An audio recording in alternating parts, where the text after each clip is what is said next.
ఫోటోని కుట్టేద్దాం. నగరంలో సరికొత్తగా ట్రెండ్ అవుతున్న ఎంబ్రాయిడరీ స్టైల్. పూర్తి వివరాలకు చదవండి రేపటి సాక్షి హైదరాబాద్ ఎడిషన్. లైవ్ షోకి స్వాగతం. ఈరోజు చర్చలో శ్రీ కారుమూరి వెంకటరెడ్డి గారు, వైఎస్ఆర్ కాంగ్రెస్ పార్టీ ప్రధాన సంయుక్త కార్యదర్శి, శ్రీ ఎంఈ ప్రసాద్ రెడ్డి గారు, సీనియర్ పాత్రికేయులు, ప్రముఖ విశ్లేషకులు, శ్రీ రాంభూపాల్ గారు, సీనియర్ నేత, సిపిఎం నాయకులు, వారు జిల్లా కార్యదర్శి, అలాగే రాష్ట్ర స్థాయి నాయకులు. ఇక ఈరోజు వాలంటీర్లకు సంబంధించి ఆ రోజు చంద్రబాబు ఏం చెప్పారు, ఈరోజు మంత్రి గారు ఏం చెప్తున్నారు, అలాగే అసలు సైకో అంటూ చంద్రబాబు గారు పవన్ కళ్యాణ్ గారు ఇద్దరు ఆనాటి ముఖ్యమంత్రి జగన్ గారి మీద ఎంత దారుణంగా అబద్ధాలు ప్రచారం చేశారు, రంగుల మీద వాటి మీద, అలాగే అప్పులకు సంబంధించి కానీ బడ్జెట్ మీద కానీ, నిన్న మొన్న జరిగిన అసెంబ్లీ సమావేశాల మీద జగన్ గారు ఇచ్చినటువంటి నిన్న ప్రెస్ కాన్ఫరెన్స్లో ఉన్న అంశాలు కానీ ఇవన్నీ చూస్తూ ఉంటే చాలా స్పష్టంగా ఒక మాట అర్థమవుతుంది. చంద్రబాబు గారు పవన్ కళ్యాణ్లు పోటీపడి అబద్ధాలు ఆడుతున్నారు. ఎవరు సైకో ఎవరు కాదు, అబద్ధాలు ఆడేవాళ్ళు సైకోలు అవుతారా, నిజాలు చెప్పి దెబ్బతిన్న వాళ్ళు సైకోలు అవుతారా, ఏమిటి అసలు ఎటుపోతోంది రాష్ట్రం? ఎన్ని రకాలుగా సరే బిల్డప్ బాబాయిలు, ఈనాడు, ఆంధ్రజ్యోతి పైకి ఆకాశానికి లేవనెత్తచ్చు కానీ బట్ జరుగుతున్న పరిణామాలు చూస్తే మాత్రం ఆంధ్రప్రదేశ్ని వీళ్ళు ఏం చేయబోతున్నారు, కేవలం ప్రజల్ని అబద్ధాలతోటే మభ్యపెట్టి నడపదలిచారా అన్న వస్తుంది. వాటి మీద చర్చలోకి వెళ్దాం. చర్చలోకి వెళ్ళడానికి ముందుగా కొన్ని ఇంట్రెస్టింగ్ విశేషాలు అలాగే ఇంట్రెస్టింగ్ వీడియోలు చూసిన తర్వాత చర్చలోకి వెళ్దాం. బాదడ చంద్రబాబు భాషకు అర్థాలు వేరు, బాదడమే సంపద సృష్టి, ప్రజలపై యూజర్ ఛార్జీలు, పన్నులు, టోల్ ఛార్జీలు, ఇదేనా మీ సూత్రం? సీఎం చంద్రబాబును నిలదీసిన వైఎస్ఆర్ కాంగ్రెస్ అధ్యక్షుడు జగన్. జన్కోలో సైతం రెడ్ బుక్ రాజ్యాంగం అంట. కొత్తగా అక్కడ వేధింపులు ఇవన్నీ నడుస్తున్నాయటండి. జన్కో అంటే పవర్ జనరేషన్కి సంబంధించింది. పరిశ్రమలకు కూటమి కాటు. నిన్న ఆదినారాయణ రెడ్డి గారు బంధువులు ఏకంగా అదానీ కంపెనీ వాళ్ళ మీద దాడి చేశారంట. అక్కడ ఇంకో ఇంట్రెస్టింగ్ ఫ్యాక్ట్ ఏంటంటే కాంట్రాక్ట్ చేస్తుంది అదానీ కంపెనీ అయినా, సంస్థ అదానీదైనా కాంట్రాక్ట్ చేస్తుంది సీఎం రమేష్ బంధువులు. అవునా వెంకటరెడ్డి గారు? సో సీఎం రమేష్ గారికి ఆదినారాయణ రెడ్డి గారికి ఇద్దరు ఒకప్పుడు తెలుగుదేశమే, ఇద్దరు తర్వాత బీజేపీలోకి వెళ్ళారు. ఇప్పుడు వాళ్ళిద్దరూ ఆ గ్రూపులు పడి కొట్టుకుంటున్నట్టున్నారు, అంతేనా? సీఎం రమేష్ వాళ్ళకి ఇచ్చారని చెప్పి కాంట్రాక్ట్, ఇతను కమిషన్లు ఇవ్వట్లేదని వాళ్ళు ఉద్యోగాల కోసం అడగడానికి వెళ్ళిన వాళ్ళు రాళ్ళు రప్పలేసి దాడులు చేస్తారు. ఒకటే పార్టీలో ఉంటే ఫోన్ చేసి రోజు అడగచ్చు ఉద్యోగం గురించి. సో ఆంధ్రప్రదేశ్లో పారిశ్రామికవేత్తల గతి ఏమిటి, వచ్చే పరిశ్రమలు రాకుండా ఎట్లా అడ్డుకుంటున్నారు, ఎట్లా నాశనం చేస్తున్నారు, ఎమ్మెల్యేల దాడులు, ఇవన్నిటికీ ఇది పెద్ద ఉదాహరణగా తీసుకోవాలి. తర్వాత శ్రీశైలాన్ని ఖాళీ చేస్తున్నా పట్టించుకోరా, కృష్ణా బోర్డు ఆదేశాలను తొంగలో దొక్కిన తెలంగాణ. అయినా కూడా చంద్రబాబు గారు ఏమి ఎక్కడ పెద్దగా నోరు ఇప్పుతున్నట్లేదు, ఎందుకంటే ఆయన శిష్యుడు కదా పాపం. పాఠశాల విద్యలో పైరవీల రాజ్యం, అద్దె బస్సులతో ఆర్టీసీ ఆగమాగం అవుతోందట. మరి అదొక ఇంట్రెస్టింగ్ వార్త.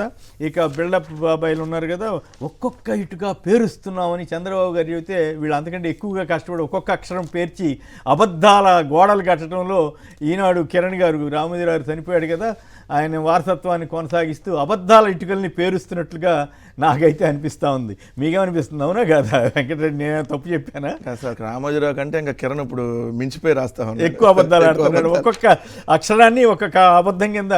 ఆంధ్రజ్యోతి గురించి అయితే మనం మాట్లాడుకోవడం అనవసరం. ఒక ఆయనకు ఆల్రెడీ టీటీడీ చైర్మన్ ఇచ్చారు కాబట్టి ఇప్పుడు మనకు కూడా ఇంకేదైనా పెద్ద బోల్డ్ రాయితీలు ఇచ్చారు, ఇంకేదైనా పెద్ద ఎక్స్పెక్ట్ చేస్తున్నారంటే ఒక మెంబర్ ఇచ్చారు, టీటీడీ మెంబర్ మొత్తం. అంటే ఇక్కడ ఒక సమస్య ఏంటంటే చంద్రబాబు గారు ఈనాడు నడుపుతున్నారా, ఈనాడు వాళ్ళు చంద్రబాబు గారు నడుపుతున్నారో తమాషాగా ఉంది. ఏదైనా అందువరకు చంద్రబాబు గారిని మెచ్చుకోవాలి, ఎందుకంటే అంత కంట్రోల్, అంత పెద్ద సంస్థను కూడా తన కంట్రోల్లో పెట్టుకోగలుగుతున్నాడు. ఆయన లేకపోతే లోకేష్ వాళ్ళంత ఇదే వాళ్ళకి అవసరమైన ఏం చేస్తున్నాడు, ఇది కదా కిడ్ ప్రోకో అని నాకు అనిపిస్తూ ఉంటుంది. ఇక పోలీస్ వ్యవస్థని ప్రక్షాళన చేస్తున్నారంటే జరుగుతున్నాయి కదా అరాచకాలు. అలాగే ఇక ఎగ్జిట్ పోల్స్లో మళ్ళీ బీజేపీయే గెలుస్తుందని వచ్చింది ఎక్కువ చోట్ల, ఒకరిద్దరు మాత్రం కాంగ్రెస్ అని చెబుతున్నారు.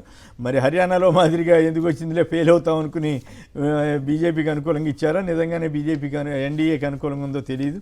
వచ్చే 10 ఏళ్ళు సీఎంగా చంద్రబాబు ఉండాలంట పవన్ కళ్యాణ్ గారు చెబుతున్నారు. అంటే పవన్ కళ్యాణ్ గారికి చెప్పదలుచుకుంది ఏంటంటే ఆయన ఎప్పుడు ఇట్లాగే సరెండర్ అనండి లేకపోతే ఇంకోళ్ళనండి ఆయన వెనకాలే ఉంటానని చెప్పటమా? మరి ఆయన్ని సమర్థించి సీఎం అని పవన్ కళ్యాణ్ గారిని అని అనేవాళ్ళు కదా, వాళ్ళందరూ ఇప్పుడు ఏం చేయాలో తెలియదు, అంతేనా? వాళ్ళందరూ ఇంకా రైట్.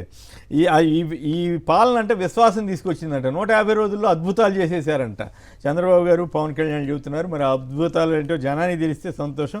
కేటీఆర్ ఇక తెలంగాణకు వస్తే కేటీఆర్ని జైల్లో పెడతామని రేవంత్ రెడ్డి గారు, ముఖ్యమంత్రి గారు హెచ్చరిస్తున్నారు. ఇక్కడ బీఆర్ఎస్ మాజీ ఎమ్మెల్యే పట్నం నరేందర్ రెడ్డిని ఉగ్రవాదిలాగా అరెస్ట్ చేశారని చెప్పి ఇక్కడ తెలంగాణ హైకోర్టు చాలా తీవ్రస్థాయితో పట్టింది. అక్కడ ఏపీలో అయితే మరి కనీసం గౌరవ న్యాయ వ్యవస్థ కూడా ఇటువంటి వాటిని పట్టించుకోండి. అక్కడ ఉగ్రవాదులు బేభత్సం, అసలు పాపం అమాయకులుగా తప్పు చేశారనుకుందాం, తప్పు చేసినా వాళ్ళు సోషల్ మీడియాలో తప్పు పెట్టారు. కానీ వీళ్ళు చెప్పిన అబద్ధాలు, వీళ్ళు చేసిన తిట్లు నిన్న లోకేష్ గారు వాళ్ళందరి మీద ఇస్తే అసలు కేసే లేదు. అక్కడ ఉగ్రవాదుల కంటే ఘోరంగా చేస్తున్నా కూడా దురదృష్టవశాత్తు వ్యవస్థలు కూడా ఆ స్థాయిలో స్పందించట్లేదు. పోలీసులు నిజంగానే ఎవరు ఉగ్రవాదులు అనేటువంటి అనుమానం కలిగించేలాగా అక్కడ పరిస్థితులు ఉన్నాయి. ఇక వీడియోలు కూడా చూసిన తర్వాత చర్చలోకి వెళదాం. ఆ వీడియోల్లో ఒక మహిళ ఏం చెబుతోంది, నిమ్మల రామానాయుడు గారు నీకు 15,000 నీకు 15,000 అన్నప్పుడు ఆ మహిళ తర్వాత ఈ మధ్యకాలంలో స్పందన, అలాగే మరికొన్ని వీడియోలు చంద్రబాబు గారు వాలంటీర్లను ఎట్లా కొనసాగిస్తా అన్నారు, అలాగే ఇప్పుడు మంత్రి గారు ఏం చెబుతున్నారు, అట్లాగే రంగులకు సంబంధించి పవన్ కళ్యాణ్ ఇప్పుడు ఏం చెబుతున్నాడు, గతంలో ఏం చెప్పారు, చంద్రబాబు గారు ఏం చెప్పారు, ఎన్ని పచ్చి అబద్ధాలు చెప్పారు.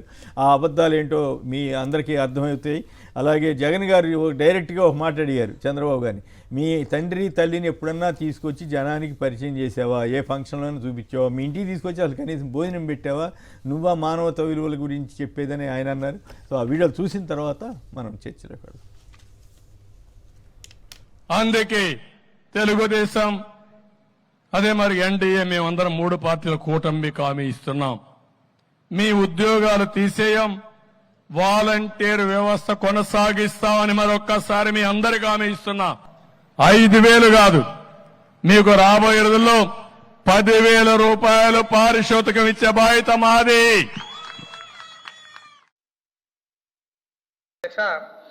ప్రస్తుతం రాష్ట్రంలో వాలంటీర్ ఎవరు పనిచేయడం లేదు అధ్యక్ష. 2023 ఆగస్టు నుంచి వాలంటీర్ వ్యవస్థ ఈ రాష్ట్రంలో ఉనికి లేదు అధ్యక్ష.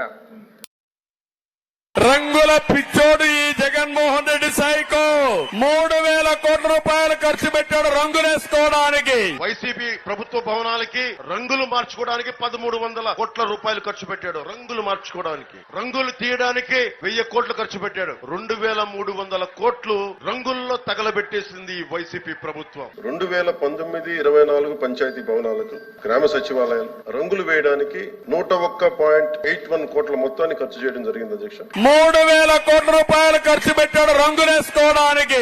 రంగులు వేయడానికి 101.81 కోట్ల మొత్తాన్ని ఖర్చు చేయడం జరిగింది అధ్యక్ష. 2,300 కోట్లు రంగుల్లో తగలబెట్టేసింది ఈ వైసీపీ ప్రభుత్వం. రంగులు వేయడానికి 101.81 కోట్ల మొత్తాన్ని ఖర్చు చేయడం జరిగింది అధ్యక్ష. ఇప్పుడు అమ్మఒడి ఒకరిగా వస్తుంది 13,000. ఎవరికి వస్తుంది? లలిత మౌనికకి రావట్లేదు. లలితకి 13,000 వస్తుంది. రేపు పొద్దున మన ప్రభుత్వం వస్తే మౌనికకి 15,000, లలితకి 15,000, ఇద్దరికి కూడా 2 15,000 30,000 వస్తుంది. నెక్స్ట్ టైం నెలకి మీకు 1,500 రూపాయలు మీ అకౌంట్ లో పడతాయి. అంటే మీకు 18,000 వస్తుంది సంవత్సరం. అంటే 2 15,000 30,000 మీకు 18 48,000 రూపాయలు వస్తాయమ్మా. మన ప్రభుత్వం వస్తుంది. రేపు జూన్ నెల నుంచి మీ అకౌంట్ లో పడతాయి. ఓకేనమ్మా, హ్యాపీనా? అయ్యా చంద్రబాబు, సూటిగా నేను చంద్రబాబు ఒకటే ప్రశ్న అడుగుతున్నాను. నీ తల్లిదండ్రులు ఎవరో ఈ రాష్ట్ర ప్రజలకు ఎప్పుడైనా చూపించావా? చంద్రబాబు అడుగుతాను ఇదే సూటి ప్రశ్న. మానవతా విలువల గురించి మాట్లాడే నైతిక హక్కులు ఈ మనిషికి లేవు. వారితో ఎప్పుడైనా కలిసి ఉన్నావా? రాజకీయంగా నువ్వు ఎదిగిన తర్వాత నువ్వు కనీసం మీ ఇంటికి తీసుకువచ్చి 2 పూటల భోజనం పెట్టి వారిని సంతోషంగా పంపించావా? వాళ్ళిద్దరూ కాలం చేస్తే కనీసం తలకొరివైనా పెట్టేవా వాళ్ళకు? నేను చంద్రబాబు నాయుడు ప్రశ్న అడుగుతాను. ఇలాంటి మానవతా విలువలు ఏమాత్రం లేని వ్యక్తి చంద్రబాబు. రాజకీయాల కోసం ఏమైనా చేస్తాడు, ఏ గడ్డైనా తింటాడు, ఏ అబద్ధమైన ఆడతాడు, ఏ మోసమైనా చేస్తాడు. ఇలాంటి వ్యక్తితో యుద్ధం చేస్తా ఉన్నాం. రాష్ట్ర ప్రజలందరికీ కూడా నేను కోరేది ఒకటే, ఈ యుద్ధంలో రాష్ట్ర ప్రజలందరూ కూడా అప్రమత్తంగా ఉండాలని చెప్పి. రైట్. అబద్ధాల గురించి చాలా గట్టిగా చెప్పారు. అయినా కూడా వాళ్ళు అంతకంటే ఎక్కువ గట్టిగా అబద్ధాలు చెప్తుంటారు. ఎందుకంటే విషయం ఏంటంటే అబద్ధానికి గొంతు ఎక్కువ ఉంటుందంట. ఆ మధ్య నాతోటి ఒక నాయకుడు చెప్పాడు. అఫ్కోర్స్ ఆయన ఇప్పుడు మళ్ళీ టీడీపీకి వెళ్ళిపోయాడు అనుకోండి. అప్పట్లో మొదట టీడీపీలో ఉండేవాడు, తర్వాత వైసీపీలో ఉన్నాడు, తర్వాత ఇప్పుడు మళ్ళీ టీడీపీకి వెళ్ళాడు. ఆ టీడీపీలో ఉన్నప్పుడు సరదాగా మా నాయకుడు ఎంత గట్టిగా మాట్లాడితే అంత పెద్ద అబద్ధం అన్నట్లయింది అని జోకేసాడు. అట్లాగే జోక్ అది వాస్తవమే కానీ కాస్త సరదాగా చమత్కరించారు. అట్లాగే ఇప్పుడు చూసాం కదా చంద్రబాబు గారు ఇప్పుడు ఆయనతోటి అంతకంటే గట్టిగా పవన్ కళ్యాణ్ గారు పోటీ పడుతున్నారు అబద్ధాలు ఆడటంలో. వాలంటీర్లకు సంబంధించి వీళ్ళంతా ఏం చెప్పారో విన్నాం. అనేక విషయాలు ఒకటి కాదు, ఇప్పుడు అవన్నీ చెప్పాలంటే ఈ గంట ప్రోగ్రాంకి నేను ఒక్కడే మాట్లాడాల్సి వస్తుంది. అందువల్ల మిత్రులంతా ఉన్నారు కాబట్టి అవన్నీ నేను చెప్పడం టైం సరిపోదు కాబట్టి అన్ని అబద్ధాలు ఆడిన ఘనత, ఇన్ని అబద్ధాలు బహుశా గిన్నిస్ బుక్లో ఎక్కించవచ్చేమో. అందుకే నేను సరదాగా చెబుతున్నాను, పరిశోధన చేయండి ఎవరైనా ఈ అబద్ధాల మీద అని చెప్పి. రైట్, ముందుగా రాంభూపాల్ గారు మీరు చెప్పండి, ఈ అబద్ధాలు ఆడే వాళ్ళని సైకోలు అంటారా, అది చెప్పిన హామీ అమలు చేసిన వాళ్ళని సైకో అంటారా, వాలంటీర్ల వ్యవస్థకు సంబంధించి ఇంత ఘోరమైన అబద్ధాలు ఇప్పుడు చెబుతున్నారు, ఆ రోజేమో అట్లా చెప్పారు, అంతకుముందు పవన్ కళ్యాణ్ నీచంగా మానవ ఆడవాళ్ళని ట్రాఫికింగ్ చేస్తున్నారు, అక్రమ రవాణా చేస్తున్నారు ఆరోపించారు. ఇప్పుడు తీరా చూస్తేనేమో అన్ని అప్పుడు 30,000 మంది అంటే ఇప్పుడు అంతా కలిపి 45 మంది ఎంతమంది ఉన్నారు, 30 కేసులు వచ్చినాయట. ఇప్పుడు వాలంటీర్ల మీద అంత దారుణమైన దాడి అప్పుడు ఎందుకు చేశారు, ఇప్పుడు ఇంత తర్వాత ఎందుకు హామీని ఇచ్చారు, ఆ రకమైన హామీ ఎందుకు ఇచ్చారు, ఇప్పుడు మళ్ళీ మోసం ఎందుకు చేస్తున్నారు, అనేక అంశాల్లో మోసాలు చేస్తున్నారు. రంగుల విషయంలో మీరు స్వయంగా విన్నారు. సో ఈ అబద్ధాలు చాలా 150 రోజుల్లో చాలా అద్భుతాలు చేశామని చంద్రబాబు గారు పవన్ కళ్యాణ్ గారు చెప్తున్నారు.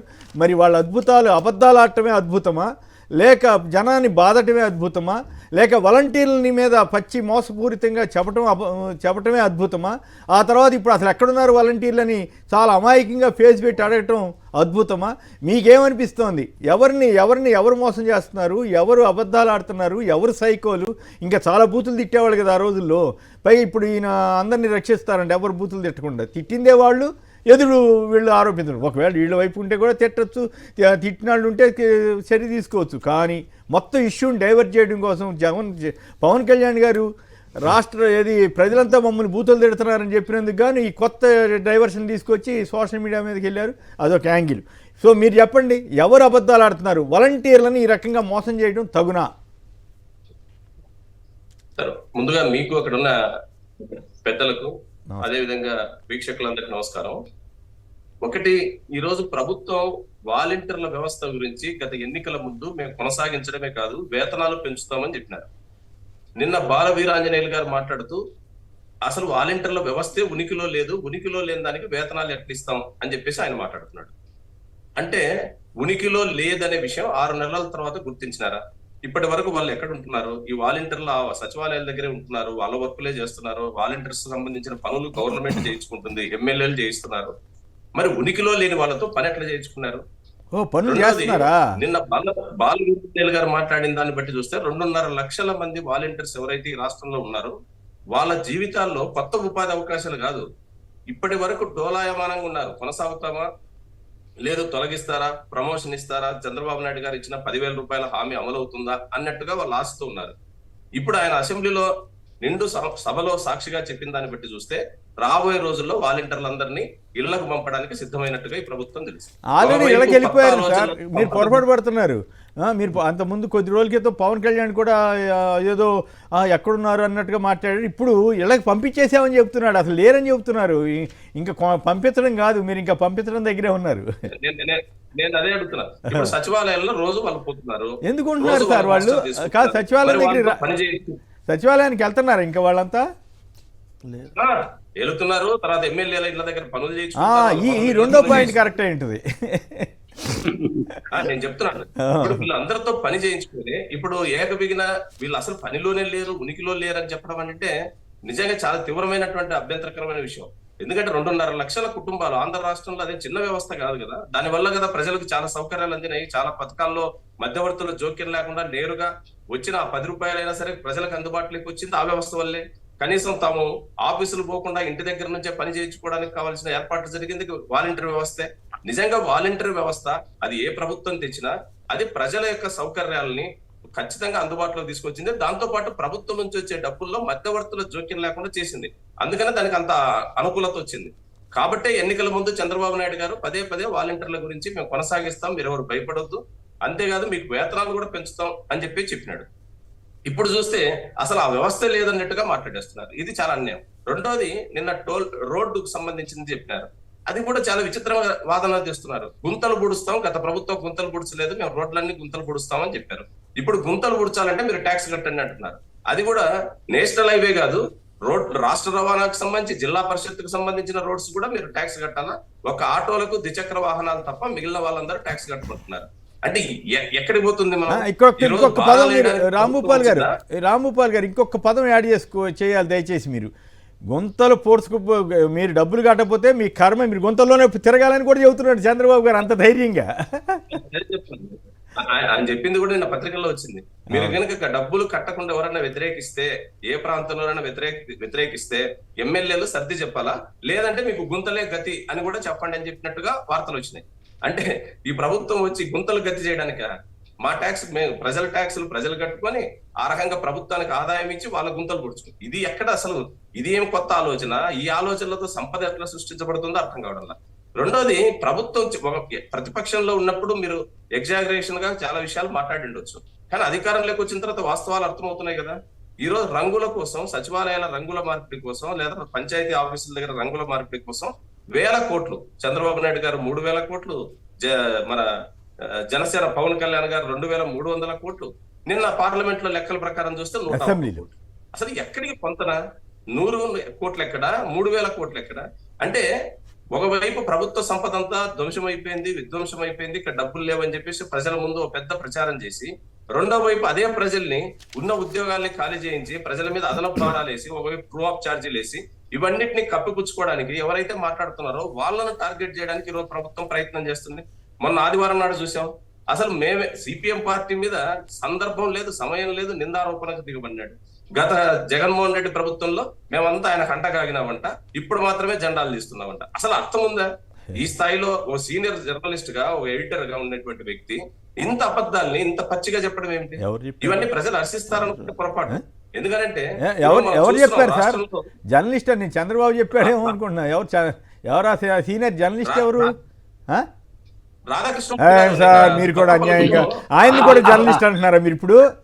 ఏం సార్ మీరు ఎంత అమాయకులా? ఆయన జర్నలిస్ట్ ఎట్ అవుతాడు? భలేవాళ్ళు మీరు. ఏదో రాసి చేతిలో పేపర్ ఉంది కాబట్టి పచ్చి అబద్ధాలు చెత్తా చెదారంతో రాసేస్తే పద్ధతి పాడు లేకుండా రాసేవాళ్ళు కూడా జర్నలిస్టులు అయితే మేమంతా జర్నలిజం నుంచి విత్డ్రా చేసుకోవడం మంచిది.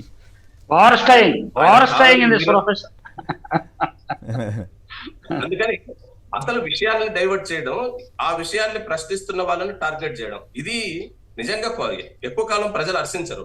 ఈరోజు మన రాష్ట్రంలోనే చూస్తున్నాం, ఒకవైపు కొత్త డిఎస్సి, మెగా డిఎస్సి నోటిఫికేషన్ ఎప్పుడు వస్తుందా అని చెప్పేసి నిరుద్యోగులు ఎదురు చూస్తున్నారు.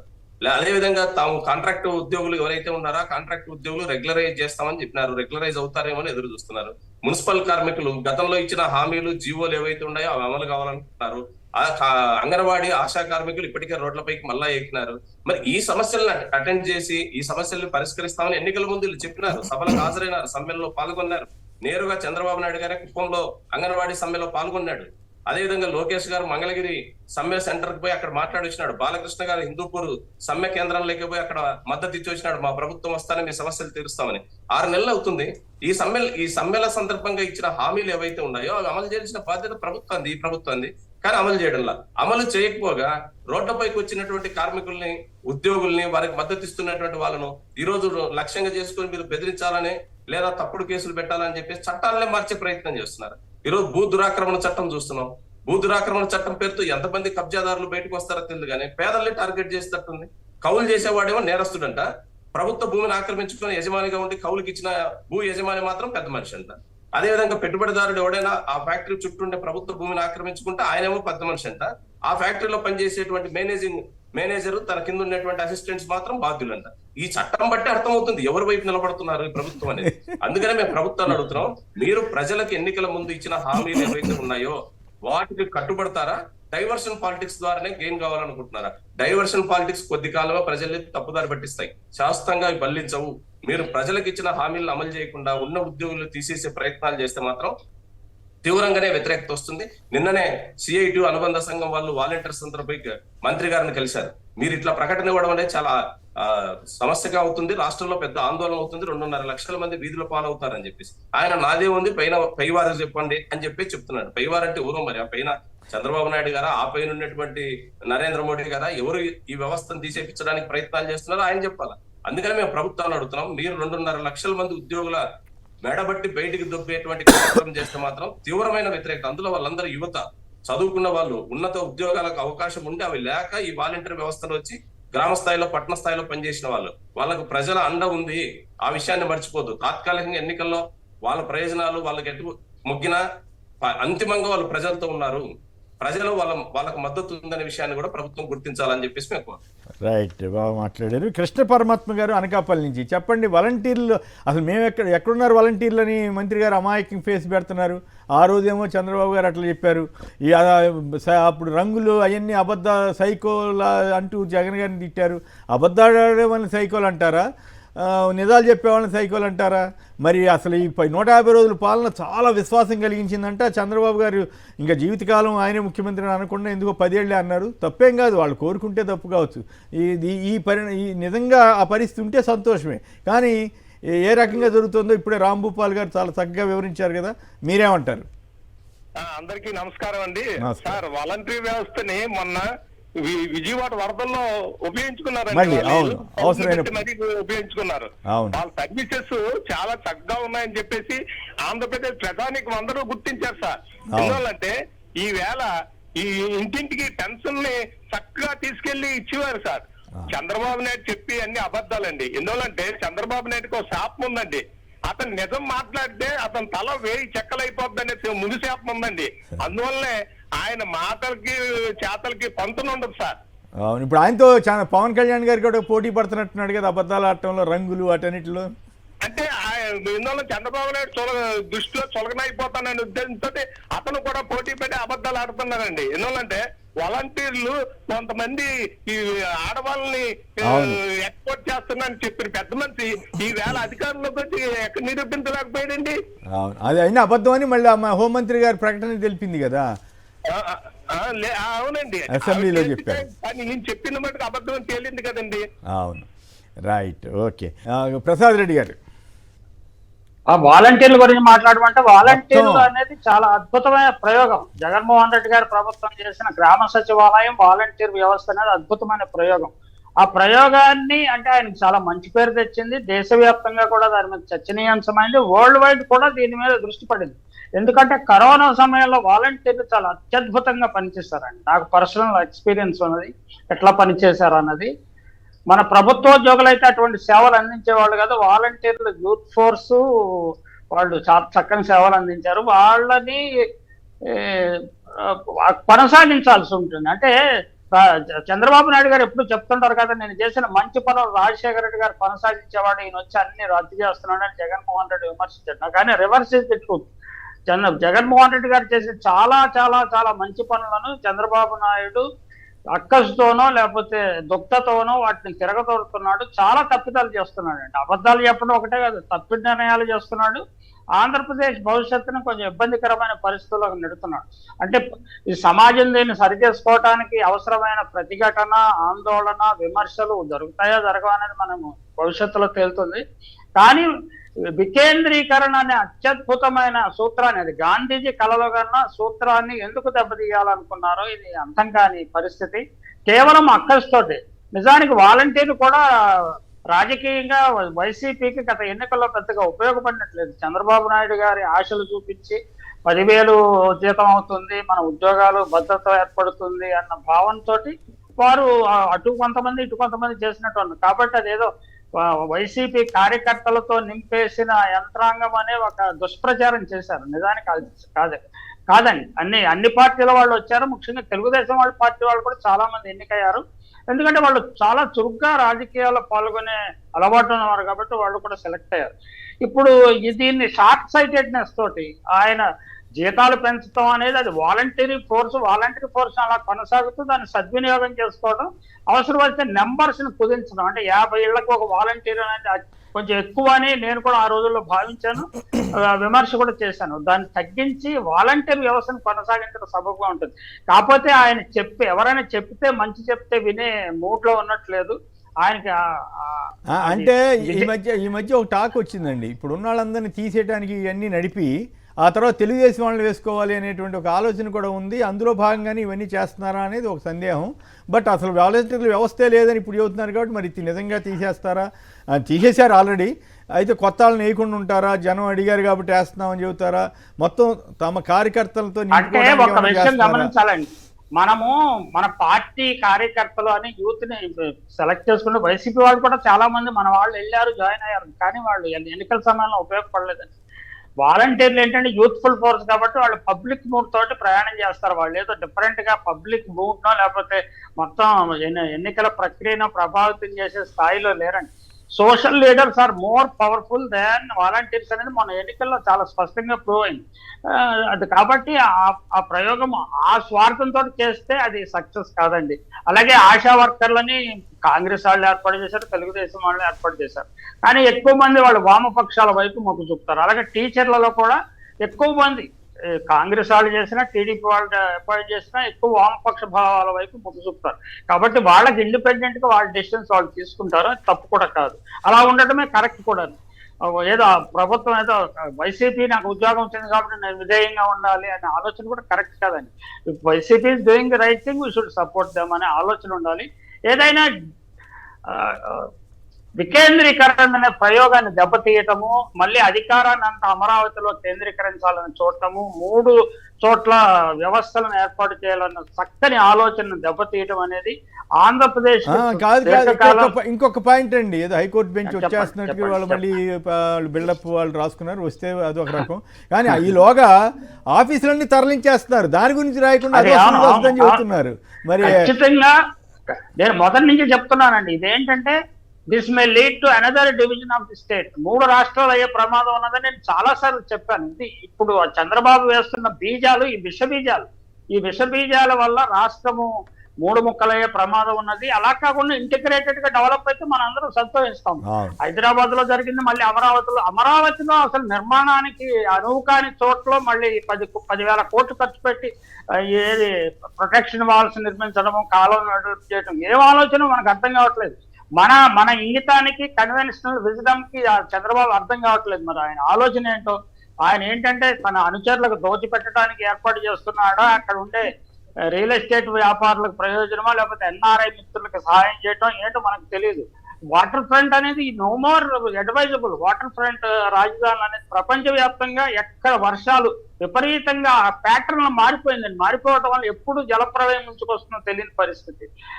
ఇటువంటి సమయంలో ఆయన ఏంటంటే చాలా మూర్ఖంగా నిర్ణయాలు తీసుకుంటుంది. మీరు ఎవరు సైకోలు అంటే ఆ సైకో అనే పదం వాడటం కొంచెం ఎక్కువగా ఉంటుంది, కానీ ఖచ్చితంగా మనం వాడలేదండి, మనం వాడట్లేదు. చంద్రబాబు నాయుడు గారు అబద్ధాలు చెప్పే ముందు సైకో పాలన అని అదని ఇదని నోటికి వచ్చినట్టు అదొకటే కాదు, అవన్నీ చెప్తే మరి ఆయనకి మరి కాబట్టి నాయకుడిని అప్పుడు ముఖ్యమంత్రిని సైకో అన్నప్పుడు ఇప్పుడు ముఖ్యమంత్రి సైకో అనటానికి ఎందుకు మనం పెద్ద సందేహించాల్సిన అవసరం లేదు. సైకో అనాలనుకుంటే అనటం. ఖచ్చితంగా అబద్ధాలు చెప్పి ఒక హామీని కూడా అమలు చేయకుండా ప్రజలను తప్పుదారి పెట్టించి భవిష్యత్తులో రాష్ట్ర అభివృద్ధికి ఆటంకాలు కల్పించే విధంగా నిర్ణయాలు తీసుకుంటే ఖచ్చితంగా ఇట్ ఈజ్ ఒక రకమైన ఆలోచనలతోటి ఇలా ముందుకెళ్ళడం అనేది రాష్ట్రానికి వినాశకరం. ఇది అరిష్టం అనే పదాన్ని మీరు ఎంత ముందు వాడితే మీరు తప్పుపడ్డారు. ఖచ్చితంగా ఈ అరిష్టమైన నిర్ణయాలండి. ఈ నిర్ణయాలన్నీ దాని కాన్సిక్వెన్సెస్ ఉంటాయి. ఆ కాన్సిక్వెన్సెస్ ఉండకుండా మంచి మార్గంలో ఈ అనుభవజ్ఞులైన ముఖ్యమంత్రి వచ్చాడు, ముందుకు తీసుకెళ్తాడు అనుకుంటే ఆయన అన్ని వినాశకరమైన నిర్ణయాలు చేస్తున్నాడు.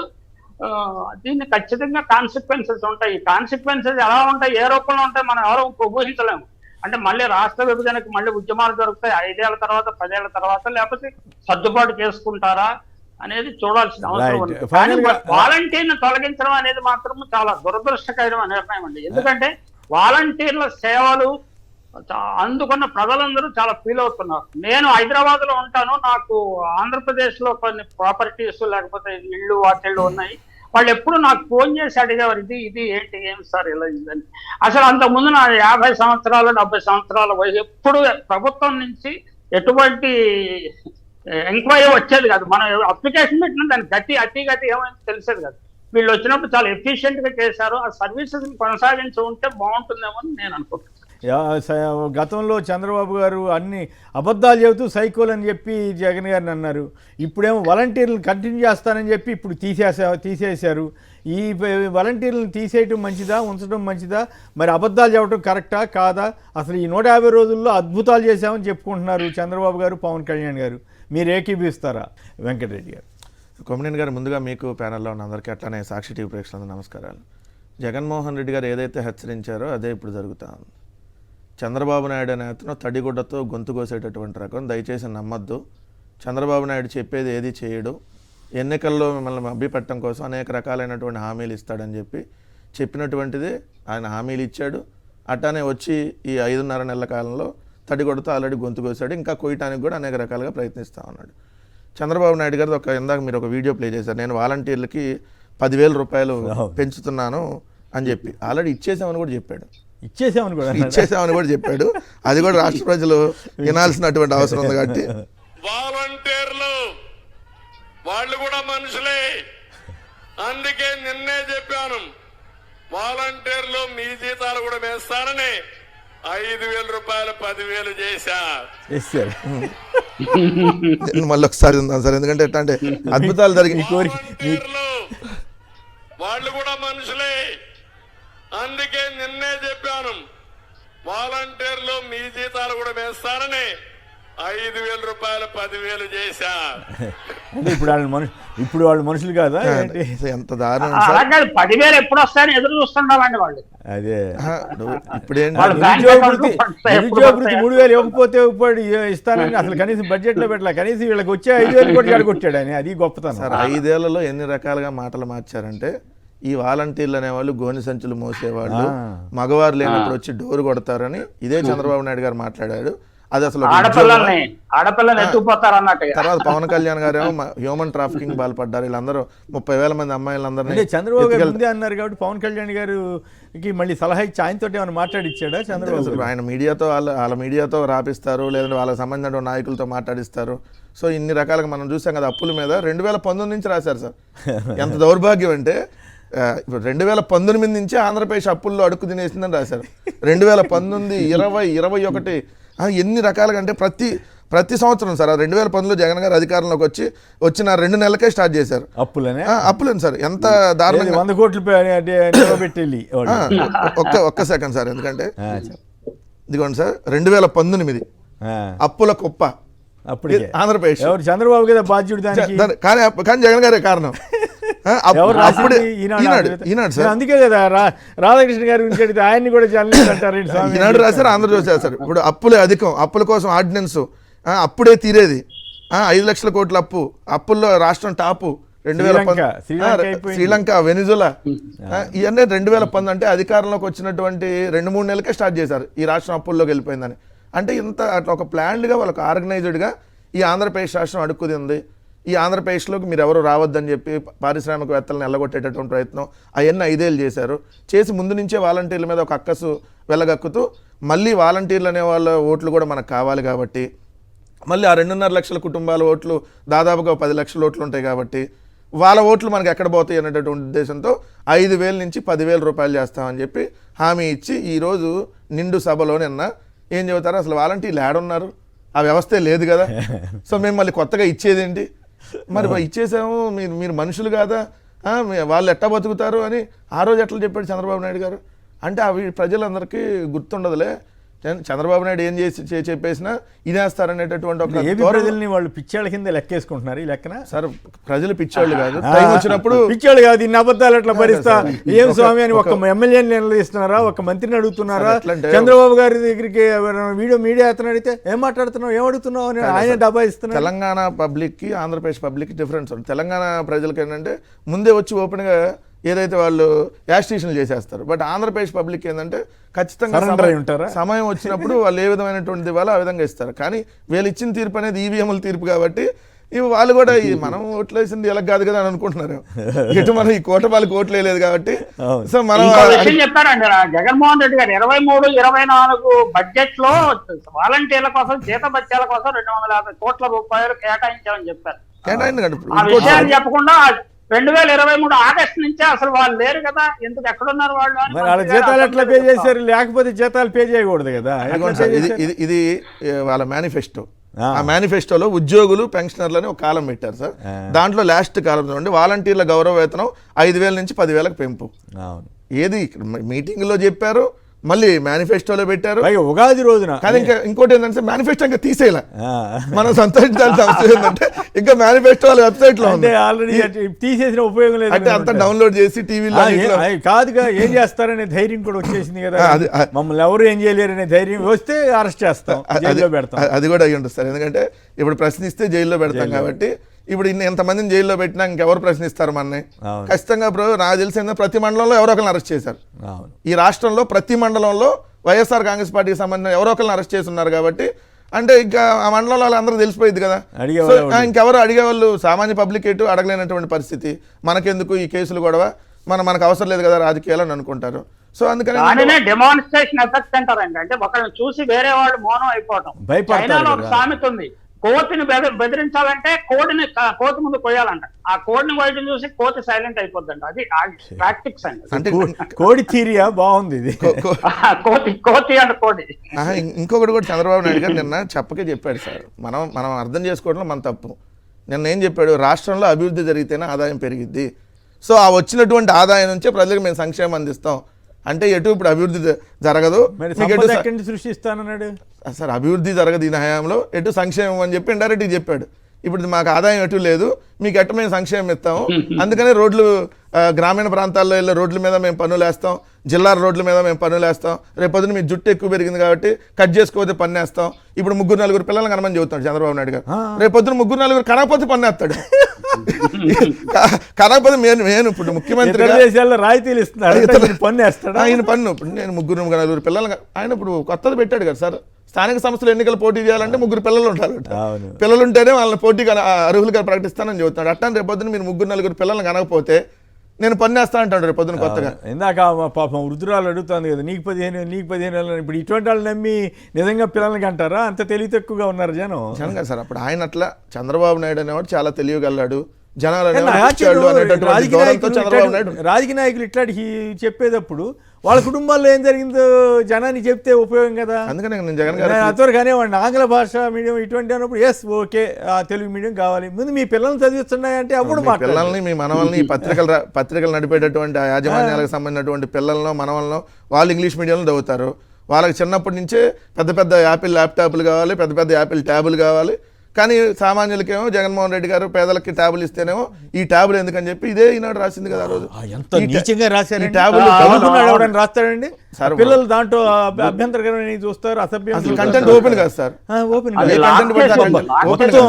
మీరు కనుక 5 ఏళ్లలో ఈనాడు వాళ్ళు రాసిన ఆంధ్రజ్యోతి అంటే వదిలేసండి, ఆయన అన్ని వదిలేశాడు కాబట్టి. ఈనాడు వాళ్ళు పెద్ద నీతులు చెబుతాడు కదా, రామోజీరావు వీళ్ళంతా మాకు చాలా నీతులు చెప్పేవాడు ఆ రోజులు. నేను ఆశ్చర్యపోయాడు. ఇప్పుడు జరుగుతుంది. మీరు 5 ఏళ్లది కనుక తీస్తే మొన్న ఎవరో చూపించారు, ఇంత ఘోరం, ఇన్ని అబద్ధాలా, అసలు పచ్చి అబద్ధాలు. ఏదో ఆర్టీసీది వైఎస్ఆర్టీసీ అని హెడ్డింగ్ పెట్టారు. ఏంటంటే మొత్తం సిద్ధం సభలకి డబ్బు ఖర్చు పెట్టేశారు. అసెంబ్లీలో ఇప్పుడు వైసీపీ వాళ్ళే ఖర్చు పెట్టారు. ఈ రకంగా మీరు కనుక 2019 మీ గవర్నమెంట్ వచ్చిన కాడి నుంచి ఇప్పటి వరకు కనీసం 5 ఏళ్ళు కనుక మీరు కానీ తీయగలిగితే మీకు అంత ఆర్గనైజేషన్ ఉండి బ్రహ్మాండమైన మెటీరియల్ ఉంటుంది.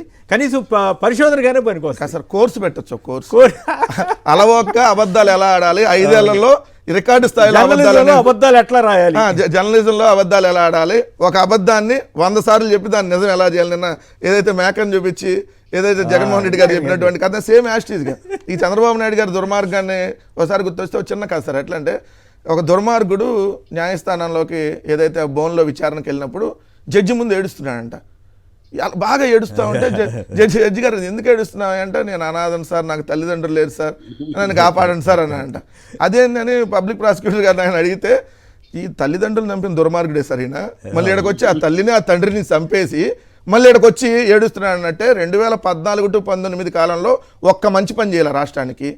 చేయకపోగా 2019 నుంచి 24 దాకా జగన్మోహన్ రెడ్డి గారు ఏదైతే కొత్త సంస్కరణలు తీసుకొచ్చి విద్యా వైద్య రంగాల్లో సమూల మార్పులు తీసుకొని వచ్చి ఇంత ఒక సిస్టమ్ను క్రియేట్ చేసుకొని ఇంత మంచి కార్యక్రమాలు చేస్తే ఈ రాష్ట్రం అడుక్కుదింది అని చెప్పి ఈ రాష్ట్రాన్ని చంపే కార్యక్రమం చేశాడు సార్. అందుకని అంత దుర్మార్గుడి చంద్రబాబు నాయుడు.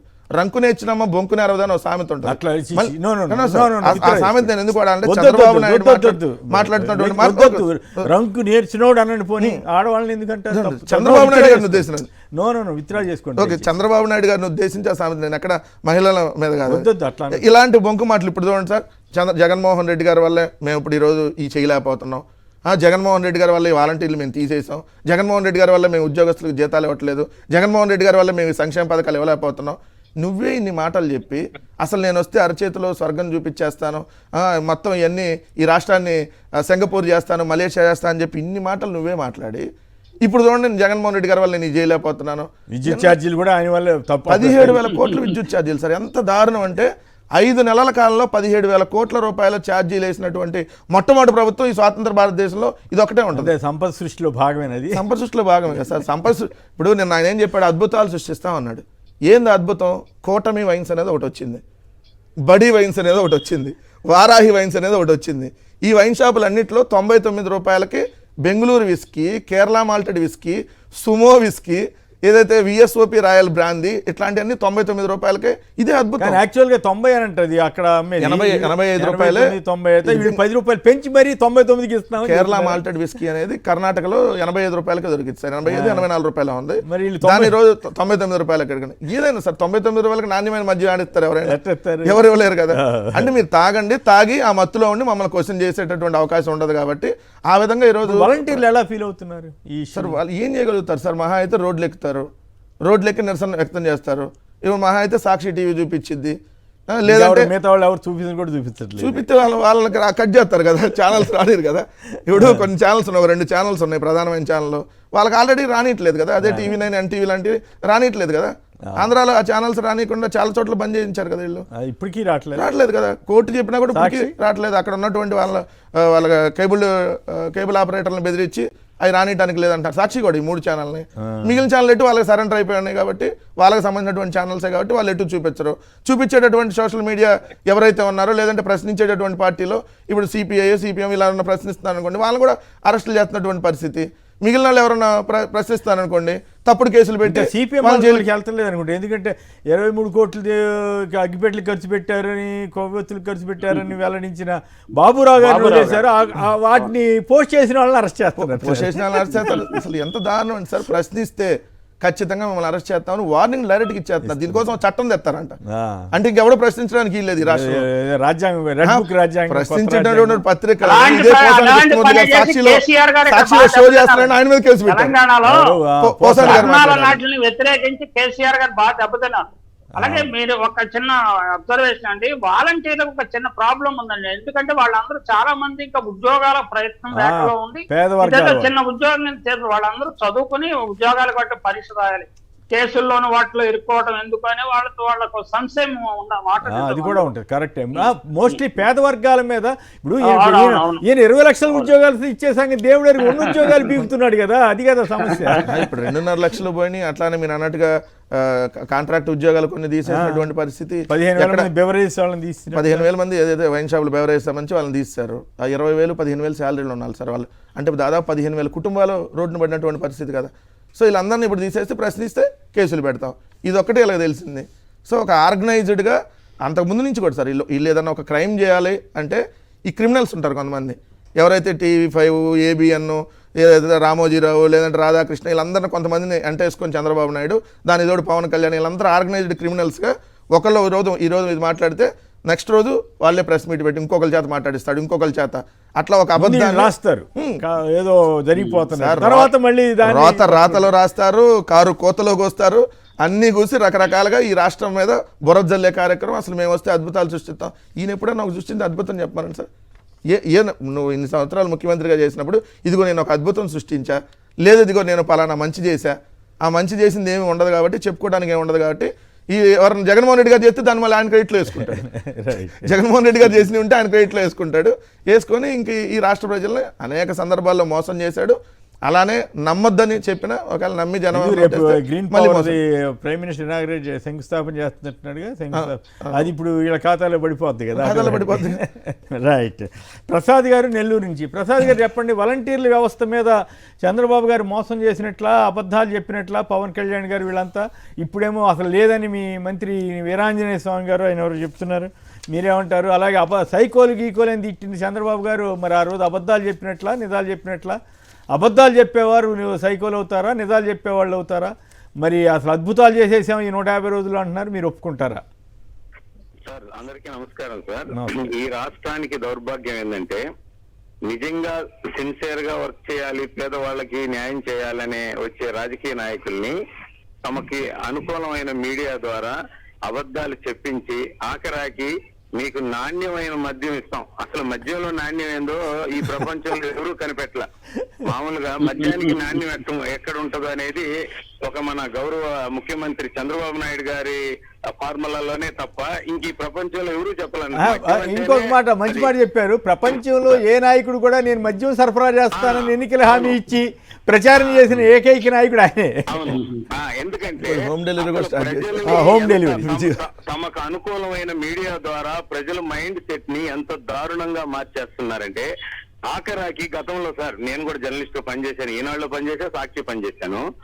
ఈనాడులో మీరు చెప్పినట్టు కేసీఆర్ గారు అంతకు ముందు వీళ్ళు చెప్పే నీతులు చూస్తే దేశాన్ని ఉద్ధరించేది ఒక ఈనాడు పత్రికే కావాలా, ఇంకెవరికి అంత మంచి భావాలు లేవన్నంత నీతులు చెప్పేటువంటి ఆ మీడియా అప్పుడు దుప్పట కప్పుకొని లోపాయకారు ఒప్పందంతో ఇండైరెక్ట్ గా టీడీపీకి సపోర్ట్ చేస్తూ వచ్చింది. ఈ రోజు పరిస్థితి ఏంటంటే సిగ్గు లేకుండా కనీసం ప్రజలు ఏమనుకుంటారు, పాఠకులు ఏమనుకుంటారు, అసలు మన మీడియా మనం చెప్పేది ఏంటి, మనం చేస్తున్నది ఏంటి, మనం రాసే రాతలేంటి, ఆఖరాక మార్గదర్శి విషయంలో కూడా చూస్తే ప్రజల్ని దారుణంగా మోసం చేసి అది న్యాయబద్ధమైన మోసం అని చెప్పి చెప్తున్నారు. అంటే నాణ్యమైన మద్యం ఇస్తామని ఎట్లా చంద్రబాబు చెప్పాడో మోసాల్లో కూడా నాణ్యమైన మోసం, నాణ్యత లేని మోసం అనే విధంగా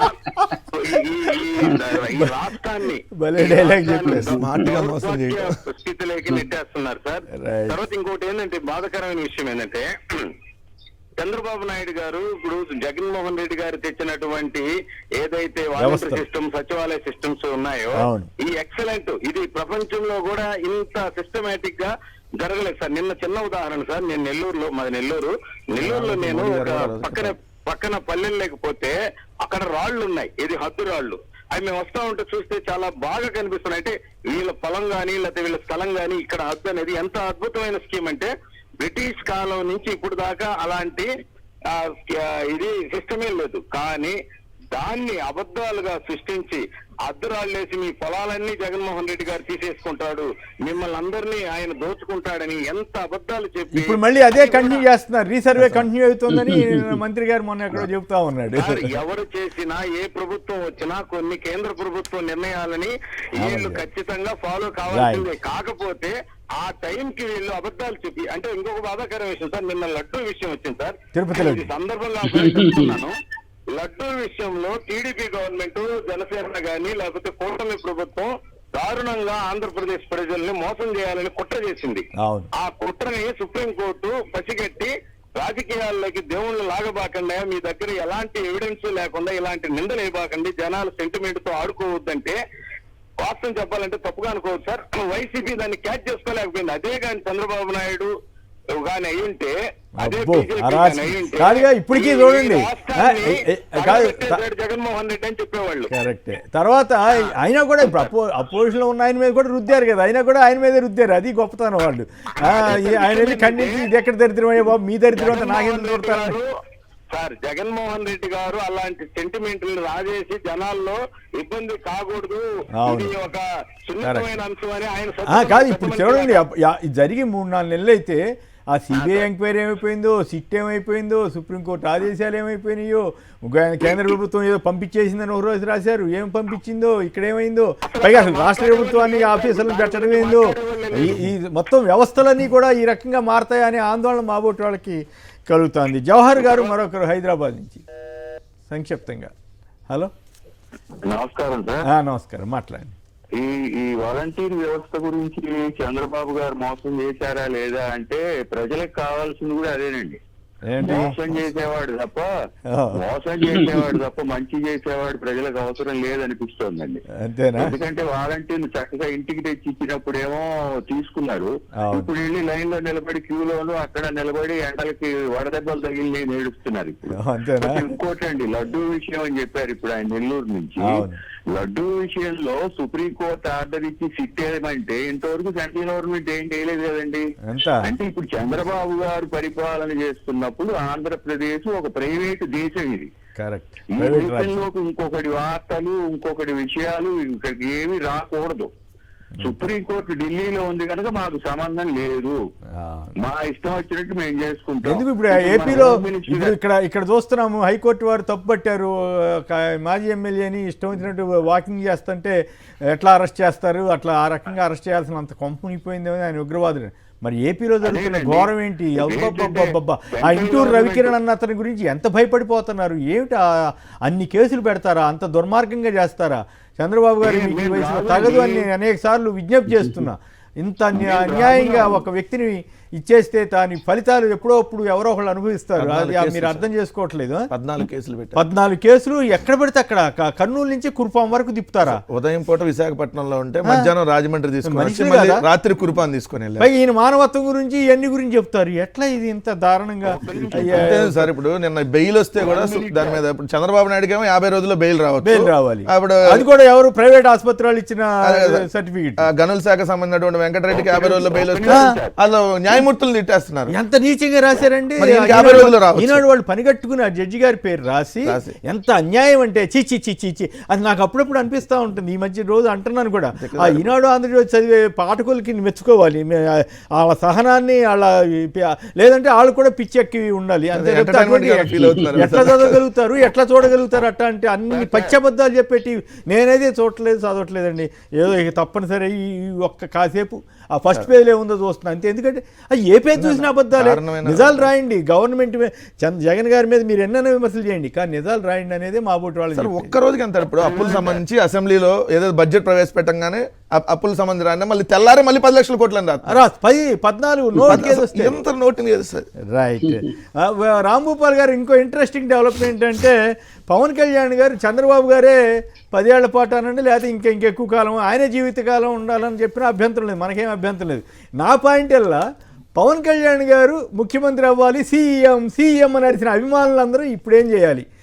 అట్లాగే ఆయనకి సంబంధించి మీకు అది ఇబ్బంది అయితే మాట్లాడద్దు. ఒక సామాజిక వర్గం ఆయన ఓన్ చేసుకుని ఈయన ఏదన్నా ముఖ్యమంత్రి అవుతాడేమో, ఈ 60 ఏళ్ళు ఎప్పుడు జరగలేదు అని ఫీల్ అయినటువంటి సామాజిక వర్గం ఇప్పుడు ఆయన ఏం చేయాలి? ఆయన చంద్రబాబు గారిని మోస్తాను అని చెప్తున్నాడు, ఆయన మోయాలని మిగతా వాళ్ళందరూ కూడా చెబుతున్నారా? మీకేమనిపిస్తా ఉంది ఆ పరిణామం? అంతే కదా, పవన్ కళ్యాణ్ అన్నారు కదా 10 ఏళ్ళు ఉన్నాడు అన్నారా?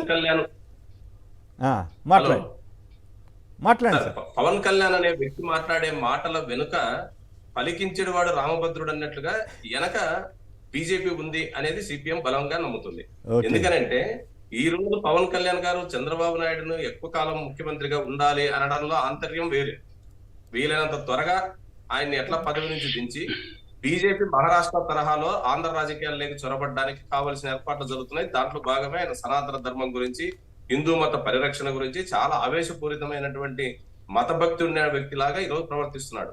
నిన్న మహారాష్ట్ర ఎన్నికల ప్రచారంలో ఆయన మాట్లాడిన వ్యాఖ్యలుంటే మీబోటి వారికి, సాధారణ ప్రజలకు కూడా చాలా స్పష్టంగా అర్థమవుతుంది దీని వెనక రహస్య ఎజెండా ఉందని. ఒకవైపు అక్కడ పోయి హిందూ మతాన్ని ఎవరైనా ద్వేషిస్తే ఈయన మత సహనాన్ని కోరుకుంటున్నాడా, మత విద్వేషాన్ని కోరుకుంటున్నాడా అనేది చూస్తే ఎవరికైనా అర్థమవుతుంది. మత విద్వేషాన్ని రెచ్చగొడుతున్నాడు ఆంధ్రప్రదేశ్ లో. ఇక్కడ మత సహనంతో బతికినటువంటి ప్రజలు ఉన్నారు, కానీ ఒకవైపు మత రాజకీయాల్ని, విద్వేష రాజకీయాల్ని రెచ్చగొడుతూ రెండో వైపు చంద్రబాబు నాయుడు గారు ఎక్కువ కాలం ముఖ్యమంత్రిగా ఉండాలా, ఆయన నాయకత్వం బలంగా ఉండాలని కోరుకుంటున్నాను అంటే దాని వెనక ఏదో జరుగుతుంది. మేం చెప్పడం కాదు, ఈ రోజు మన లాంటి వాళ్ళం కాదు, సాధారణ టీడీపీ నాయకులు కూడా ఈ రోజు అదే ఆందోళన పడుతున్నారు. ఎందుకంటే ఏదో జరుగుతుంది వెనక. మొన్న మన హోంమంత్రి గారిని పబ్లిక్ గా మాట్లాడటం కానీ, లేదా ఇప్పుడు పొగిడాడు కాదు, ఆ రోజేమో తిట్టారు, ఇప్పుడేమో పొగిడారు. ఒక స్టాండర్డ్ లేని వ్యక్తిగా మారిపోయాడు కదా ఆయన. ప్రజలు తిడుతున్నారని చెప్పేసినటువంటి పెద్ద మనిషి సడన్ గా మరుసటి రోజుకే మళ్ళీ హోంమంత్రి గారితో కలిసి ఒక గ్రూప్ ఫోటో దిగేసి మేము చాలా సఖ్యతగా ఉన్నాం. ఇవన్నిట్లు వెనక పవన్ కళ్యాణ్ గారు కాదు, పలికెడేవాడు రామభద్రుడు ఎవరో ఉన్నారు వెనక. ఆ రామభద్రుడు ఎవరు అనేది కనిపెడితే తప్ప ఆంధ్రప్రదేశ్ లో ఈ రాష్ట్ర రాజకీయాల్ని కాపాడుకోవడం సాధ్యం కాదు. లేకపోతే రాబోయే రోజుల్లో విద్వేష రాజకీయాలు, విచ్ఛిన్న రాజకీయాలు వచ్చే అవకాశాలు అంటే సపోజ్ ఇక్కడ నాకు ఇంట్రెస్టింగ్ ప్రశ్న, లోకేష్ గారిని సీఎం చేయాలి అనేది తెలుగుదేశంలో ఒక డిమాండ్. మన 18 మంది మంత్రులు ఎంతమంది ఆయన అమెరికా నుంచి రాగానే వెళ్ళారట. ఇప్పుడు లోకేష్ గారికి పవన్ కళ్యాణ్ ఏమన్నా అడ్డంకి అవుతారా? లోకేష్ గారిని చేయనీయకుండా 10 ఏళ్ల పాటు నువ్వే ఉండవా అని చెప్పడంలో ఏమన్నా అలాంటి మతలబు ఏమైనా ఉందా అని మీరు అన్నట్టుగా బీజేపీ వాళ్ళే అట్లా ఏమైనా చెప్పించారా? మరి లోకేష్ ఇప్పుడు ఏం చేస్తాడు? లోకేష్ ముఖ్యమంత్రి అయితే ఈయన ఉండలేని పరిస్థితి కదా. అయినా ఉంటాడేమో, సర్దుకోగలిగిన అతనేమి పెద్ద సీరియస్గా రాజకీయాలు చేసే వ్యక్తి కాదు. ఏదో పదవి ఉంటే చాలనుకునే వ్యవహారం అనిపిస్తుంది, ఎందుకంటే అప్పట్లో జరిగిన పరిణామాలు ఇవన్నీ చూస్తే. ఇప్పుడు లోకేష్కి ఈయన అడ్డంకి అవుతాడా, లేకపోతే లోకేష్ని చేయడానికి వీల్లేదని ఏమన్నా ఇండికేషన్ ఇస్తున్నాడా? ఒకటి సార్, భవిష్యత్తు ఏం జరుగుతుందో చెప్పలేం, కానీ ఇప్పుడు జరుగుతున్న పరిణామాలు చూస్తే మాత్రం పవన్ కళ్యాణ్ గారు సొంత అభిప్రాయాలు కాదు ఆయన మాట్లాడుతున్నది, ఎవరో చెప్పిన అభిప్రాయాలు మాట్లాడుతున్నాడు, చెప్పిన భావాల గురించి మాట్లాడుతున్నాడు. ఆయన ఎప్పుడు ఎవరిని పొగడమంటే వాళ్ళని పొగుడుతున్నాడు, ఎప్పుడు ఏ విషయాలు రెచ్చగొట్టమంటే అది రెచ్చగొడుతున్నాడు. అందుకనే ఆయనకు స్వతంత్రంగా తన అభిప్రాయాల్ని, తన సొంత అభిప్రాయాల్ని జనసేన పార్టీలో చర్చించిన అభిప్రాయాలుగా మనం భావించడానికి వీలు లేనట్టుగా ఆయన ప్రవర్తన. సొంత అభిప్రాయాలు అందుకనే ఆలోచించాలి. రాంగోపాల్ గారు, ఏ రాజకీయాలు రాంగోపాల్ గారు మీరు పద్ధతిగా మాట్లాడుతున్నారు కానీ సొంత అభిప్రాయాలు ఉండాలి కదా. అసలు సొంత అభిప్రాయాలు అంటూ ఉండాలి కదా. ఏమనేది కనపడుతుంది కదా. ఎందుకంటే ఎప్పుడు ఎవరిని పొగుడుతాడో, ఎప్పుడు ఎవరిని ద్వేషిస్తాడో, ఏ విషయాలు మాట్లాడతాడో ఆయనకే స్పష్టత లేదు. వెనకున్నటువంటి యువతను మేము కోరుతున్నాం, మీరు ఆలోచించండి. ఈ రాష్ట్ర రాజకీయాల్లో మరోసారి విద్వేష రాజకీయాలు కనుక ప్రవేశిస్తే ఆంధ్ర రాజకీయాలు ఇప్పటి వరకు ఉండే ప్రశాంత వాతావరణం పోతుంది. ఎంత మనం తగాదాలు పడుతున్న రాజకీయాల్లో, గ్రామాల్లో కలిసే ఉంటున్నాం, అన్నదమ్ముల్లాగా ఉంటున్నాం, అన్ని పండగల్ని ఉత్సవాల్ని కలిపి జరుపుకుంటున్నాం. ఈ ఐక్యత వాతావరణం ద్వారానే ఈ రోజు ప్రజల్లో ఎంత వెనకబాటు ఉన్నా, కరువు ఉన్నా, నీళ్లు లేకపోతే ఒకరి మధ్య ఒక ఐక్యత ఉంటుంది. ఆ ఐక్యతను విచ్ఛిన్నం చేయడం. Right, okay. మన ప్రసాద్ రెడ్డి గారు చెప్పండి, లోకేష్ గారు ముఖ్యమంత్రి అవ్వకుండా పవన్ కళ్యాణ్ అడ్డుపట్టడానికి ఈ మాట అన్నాడా అనేది ఒక సందేహం. లేదు నిజంగానే 10 ఏళ్ళు ఉండాలని కోరుకుంటాడా అంటే దీన్ని బట్టి ఆయన అభిమానులు వాళ్ళంతా ఏమైపోవాలి? చంద్రబాబు గారు ఉండగానే లోకేష్ ను ముఖ్యమంత్రి చేస్తే ఆయన స్టెబిలైజ్ అయితే తన భవిష్యత్తుకి ముప్పు అని అనుకోవచ్చు. రెండోది, మధ్యలో జగన్మోహన్ రెడ్డి గారు ఈ 3 ఏళ్ల తర్వాత 4 ఏళ్ల తర్వాత జగన్మోహన్ రెడ్డి గారు వస్తే కూడా దెబ్బ. అందుకని చంద్రబాబు గారు ఉండటమే మంచిది అని అనుకుంటుండొచ్చు. చంద్రబాబు గారు కూడా మా పవన్ కళ్యాణ్ తో చాలా గౌరవప్రదంగాను, బుజ్జగించే విధంగాను ఆయన అవసరాలన్నీ తీరుస్తూ ఉన్నట్టుగా ఉన్నది కనిపిస్తున్నది. అవసరాలు తీరుస్తున్నాడు అన్న పదానికి కొంచెం తేడా ఉంది ఇక్కడ. ఉదాహరణకి ఉప ముఖ్యమంత్రి మల్లుపట్టిని ప్రతి అడ్వర్టైజ్మెంట్ లో కూడా ఆయన ఫోటో ఉంటుంది, కానీ ఏపీలో ఉండదు. ఊరికే అంటే ఎక్కడ పవన్ కళ్యాణ్ని బుజ్జగించాలో ఆయనకి వాళ్ళకి బాగా తెలిసి ఎక్కడ ఏం చేయాలో వాళ్ళకి తెలుసు కాబట్టి ఆ కథ వేరు. బట్ ఇప్పుడు నా డౌట్ ఏంటంటే పవన్ కళ్యాణ్ గారు కావాలనే లోకేష్ ని దెబ్బ కొడుతున్నాడా అనేది ఒక సందేహం. ఫైనల్ గా వెంకటరెడ్డి గారు, పవన్ కళ్యాణ్ ఇమేజ్ ని క్రమక్రమంగా కుంచింపజేస్తారండి. మరి ఇప్పుడు ఆయన అభిమానులంతా సీఎం అని అరిచిన వాళ్ళంతా ఇప్పుడు వాళ్ళు ఇంకో పార్టీ కింద పార్టీని బుధాన్ని మోసేయాల్సిందేగా. అంటే ఆయన 25 సంవత్సరాలు టార్గెట్ పెట్టుకున్నాడు కదా, నేను 25 సంవత్సరాలు రాజకీయం చేస్తాను, అప్పుడు లోపల మరి ఆయన అవసరం వాళ్ళ కోరిక ప్రకారం అని చెప్పారు. రైట్ సార్, ఏదన్నా చంద్రబాబు నాయుడు ప్రయోజనాల కోసమే పవన్ కళ్యాణ్ పనిచేస్తాడు తప్ప తన పార్టీ ఎదుగుదలో లేదంటే తనకు నమ్ముకున్నటువంటి అభిమానులు, తన కార్యకర్తలు వాళ్ళకి న్యాయం చేయాలని సామాజిక వర్గానికి అసలు లేదు. ఇప్పుడు మీకు ఏం చెప్పాడు క్లియర్గా, ఆయన ఒక ప్రెస్ నోట్ ఇచ్చాడు, ఈ ప్రభుత్వం మీద ఎవరైనా విమర్శలు చేస్తే జనసేనలు వాళ్ళ మీద యాక్షన్ తీసుకుంటాం, ఇంత క్లియర్ గా చెప్పినాక వాళ్ళని తెలుగుదేశం వాళ్ళు కొడుతున్నారు, ఎక్కడికక్కడ కొడుతున్నారు. సాక్షాత్ వాళ్ళ ఎమ్మెల్యేనే సార్ అక్కడ వాళ్ళ ఎమ్మెల్యే లోకం మాధవన్ గారు అయితే తెలుగుదేశం వాళ్ళు డయాస్ మీదే పచ్చిబూతులు తిడుతున్నటువంటి పరిస్థితి. అయినా కూడా ఈయన ఎక్కడ అన్నాడు అంటే తెలుగుదేశం పార్టీకి సంబంధించినటువంటి బి పార్టీ మంది, సో తెలుగుదేశం ప్రయోజనాల కోసమే ఏదైతే జనసేన అనేది పనిచేస్తుందని క్లియర్ గా చెప్తున్నాడు. మళ్ళీ లోకేష్ అర్జెంట్ గా ముఖ్యమంత్రి చేయాలని డిమాండ్ కూడా ఉంది కదా, ఒకటి ఉందని అంటారు పార్టీలో లేదు. ఆయన ఇంతవరకు ఎక్కడ నేను 5 ఏళ్ళు ముఖ్యమంత్రి కానని అట్లాంటి ప్రచారాలు ఎవరు నమ్మొద్దని కూడా ఎక్కడ చెప్పట్లేదు లోకేష్ గారు కూడా. మరి అటువంటి అప్పుడు పవన్ కళ్యాణ్ గారికి ఇబ్బంది కదా, అది లోకేష్ దగ్గర కూడా పని చేయాల్సి వస్తుంది. ఒకటి పని చేస్తాడు సార్ లోకేష్ గారు, రేపు దేవాంశ్ వచ్చినా కూడా పని చేస్తాడు ఫ్యూచర్ లో. దానికి ఆయనకే ఇబ్బంది లేదు, ఆయన తెలుగుదేశం కోసం ఏం చెప్తే అది పని చేయడానికి. మన రాంభూపాల్ గారు కొత్త ఆర్గ్యుమెంట్ తీసుకొస్తున్నారు, బీజేపీ వాళ్ళు ఏముంటుంది సార్, ఒకవేళ బీజేపీతో తెగదెంపులు చేసుకున్నా పవన్ కళ్యాణ్ చంద్రబాబు నాయుడుతోనే పోతాడు, ఇదైతే ఫిక్స్డ్. మరి ఇప్పుడు లోకేష్ పరిస్థితి 10 ఏళ్ళు సీఎంగా చంద్రబాబు ఉంటే లోకేష్ పరిస్థితి ఏంటి? ఒకవేళ గెలుస్తాడా లేదా అనేది పక్కన పెడితే చంద్రబాబు నాయుడు ఉండాలని ఈరోజు అన్నాడు, రేపొద్దున లేదు లొకేషన్ పెడుతున్నావు అంటే ఓకే అని చెప్పి మొట్టమొదటి ఈయనే ప్రతిపాదిస్తాడు. దానికి కూడా గొడవ లేదు. ఇప్పుడు ఆయన అభిమానులు వాళ్ళ మద్దతుదారులే. ఆయనకేం పని సార్, ఆయన అభిమానులతో ఆయనకేం పని? వాళ్ళు జైలు కొట్టేవారు కొడతారు, లేదంటే పోయేవాడు పోతాడు. ప్రయోజనాలు తెలుగుదేశం ప్రయోజనాలు ముఖ్యమైన.